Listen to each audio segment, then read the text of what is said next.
Good morning, Baltimore. My name is Joey Peterson. You're watching the Baltimore Ravens rundown. On today's show, it's Monday morning. That means it is time to overreact to yesterday's game. If this is y'all's first time with us for a Monday morning show, this is what you do. This is what we do. I give you 5 overreactions to yesterday's game against the Chicago Bears. And I tell you if they're valid, or I tell you, you might be overreacting just a tad. We got a lot to talk about on today's show. Thank you so much for being here. Before that, though, before we get into anything, I need you guys to show some love to Tyler Huntley.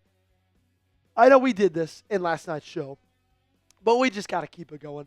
I mean, this guy saved this season. So spam those 5s down below if you love yourself some Snoop and if you're thankful for what he did for the Baltimore Ravens yesterday.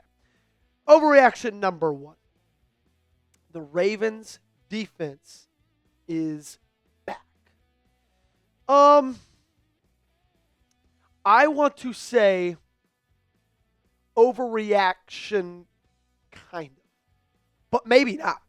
I'll say maybe not an overreaction. Because right now, they've gone back-to-back weeks of really, really great defensive ball. They're getting everybody healthy. Roquan Smith had himself a hell of a game. Teddy Buchanan looked phenomenal. Kyle Hamilton is kind of back to that spot where you want him to be, where he's kind of a hybrid, kind of free-flowing, getting to do whatever he wants to do, whether it's rush the quarterback, whether it's drop down in man coverage, whether it's drop down in zone. Regardless, he kind of just gets to freestyle within structure, of course. But you've played the Bears and you've played the Rams. 2 pretty solid offensive football teams. Probably the 2 best offensive minds in the game, and Ben Johnson and Sean McVay. You've held them to 16.5 points over the last 2 games. Now, I don't think I'm ready to fully 100% commit to saying this Ravens defense is back, this Ravens defense is improved, and this Ravens defense is one that you should have confidence in, because I saw what the first 6 weeks of this season looked like. First 5 weeks of this season. It was abysmal. It was dreadful. It was god-awful. Any other synonym you want to call it, it's exactly what it was. It was dead last in the National Football League in loads of categories. But you've gone back-to-back weeks of really, really impressive play. I would like to see it again. And if you show me that Thursday Night Football against the Miami Dolphins, now we are talking. Number 2, coaches' jobs are safe. I think this is an overreaction for some, but not all. I do think John Harbaugh's job, unfortunately, is probably safe, unless just these next 4 weeks just go horribly wrong. But to say that Zach Orr's job and Todd Monken's job are safe just because you won that football game, there's a lot of football left to be played. There's a lot of this season left to be played. And it's funny, because when you win a game, you feel like you'll never lose again. And when you lose a game, you feel like you'll never win again, right? And so we're at this spot right now. You just won an awesome football game, a must-win football game. More on that later. And it kind of feels like, okay, this team is rolling. This team's not going to lose again. But something could happen over the next 3 weeks, just like it happened over the first 5 weeks of this season. You never know what's going to happen in the National Football League, okay? This is a long season. Lots of game left to be played. Lots of things that could happen. And so I don't want to say the coaches' jobs are safe. I do want to say yesterday's game was the step in the right direction for Zach Orr. I thought it was Todd Monken's best game yet this season at that offensive coordinator spot. I thought he was wonderful. Both those guys are, honestly. What's your trust level in Zach Orr? Scale it for me 1 to 10. 10, you're saying I trust him with my life. 1, you're saying like, almost nothing. Okay, what is your trust level? Let me know. I feel like John Harbaugh, I don't want to speculate on his job security. I think you all know what I would do with him at the end of the year, depending on what happens. But it's just hard to think that this ownership is going to go anywhere else but John Harbaugh. Number 3, Pat Ricard is a lifesaver. I don't think that this is an overreaction one bit. Guys, Patrick Ricard means so much more to this team than I think any of us ever could have imagined that he meant. When you go the first 6 games of the season and you just for some reason cannot seem to pick up short yardage rushes, and you're like, what the hell is happening? We got Derrick Henry. Why can we not convert? Well, part of that reason is because Derrick Henry is missing his fullback. Patrick Ricard is unbelievable at that spot.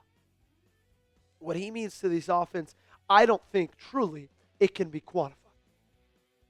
Genuinely. What he opens up in the short yardage rushing offense is unbelievable. Derrick Henry has all the confidence in the world toting that rock right behind number 42. Got a lot more to talk about coming up on today's show. Make sure you don't go anywhere. But for that, got to tell you about our awesome sponsor of today's show, our great friends at Prize Picks. If you download the app today and use our code CLNS, you get $50 in lineups. All you got to do is play your first $5 lineup. You and I make decisions every day. But on Prize Picks, being right can get you paid. So don't miss any of the excitement this season on Prize Picks, where it's good to be right. Prize Picks is the only app that offers stacks, meaning you can pick the same player up 3 times in the same lineup. Want to pick more on Lamar Jackson's pass yards, rush yards, and touchdowns? Now you can pick all of them in the same lineup only on Prize Picks. Prize Picks invented the flex play, which means you can still cash out even if your lineup isn't perfect. You can double your money even if one of your picks doesn't hit. Flex play. It's what I did yesterday with this Prize Picks lineup, and it saved me because the Tyler Huntley and Caleb Williams Prize Picks selection, those were good to go. Unfortunately, the Derrick Henry one did not hit, but because I flex played it, won 2 out of 3, that's all I needed to double my money. So download the Prize Picks app today and use code CLNS to get $50 in lineups after you play your first $5 lineup. That's code CLNS to get $50 in lineups after you play your first $5 lineup. The link to this promo is in the comments and description of today's video. Prize Picks, it's good to be right. Number 4, that game was a must-win. I don't think that's an overreaction at all. I don't think that's an overreaction one bit. Because you went into that football game and you're staring 1-6 down the barrel. Okay? If you fall to 1-6, do you know how many teams have started 1-6 and made the playoffs? If you've watched any of my videos or any of my live streams over the last couple of weeks, you know the answer to that question. It's been since 1970 the Cincinnati Bengals did it last. It's been 55 years since a team has started 1-6 and made the playoffs. So yeah, it's safe to say yesterday was a must-win. That's why I was so fired up. That's why my voice is pretty much all gone. That's why that's why I can't speak, because I was yelling so much, so excited, so joyous to see a team not only win that football game, but put together an effort on both sides of the football that I could be proud of, which I have not been able to say for the entirety of this year. So yes, that is not an overreaction whatsoever to say that yesterday's game was a must-win. What do you think? Was Ravens-Bears a must-win for Baltimore? Give me a yes or give me a no in the comment section down below. Weigh in and give me your answer. My final overreaction. You control your destiny. I don't think this is an overreaction, ladies and gentlemen. Obviously, you're going to need some teams to lose out. So, you don't control it in that sense of the word. But you've got 5 games coming up. Gage, Gage had them up before I even asked. Shout out to him.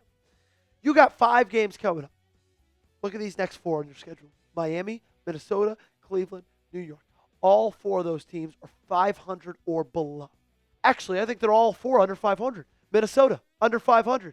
Miami, well under 500. Same with Cleveland, same with New York. If you're going to have Lamar Jackson, you need to win those football games. You can win those football games. You are at a point in this season where you still control it, even though it sounds weird to say that, sitting at 2-5. It's the way your schedule works out. Sure, you're going to need the Steelers to lose. You're going to need the Bengals to lose. You're going to need some teams to keep losing for you, but that's football. They're going to. You just have to be smart and have to win football games. That's it. You control a lot more than I think you thought you'd be able to a couple weeks ago. That's going to do it for today's show. Make sure you guys got me followed. Social media, Twitter, Instagram. I'm on both. Subscribe to the channel, youtube.com/RavensTV. It's been a whirlwind of a season, and I've got a feeling we're just at the beginning of it. There's going to be a lot more that happens, a lot more crazy. We're going to be here covering it for you all season long on the Ravens Rundown.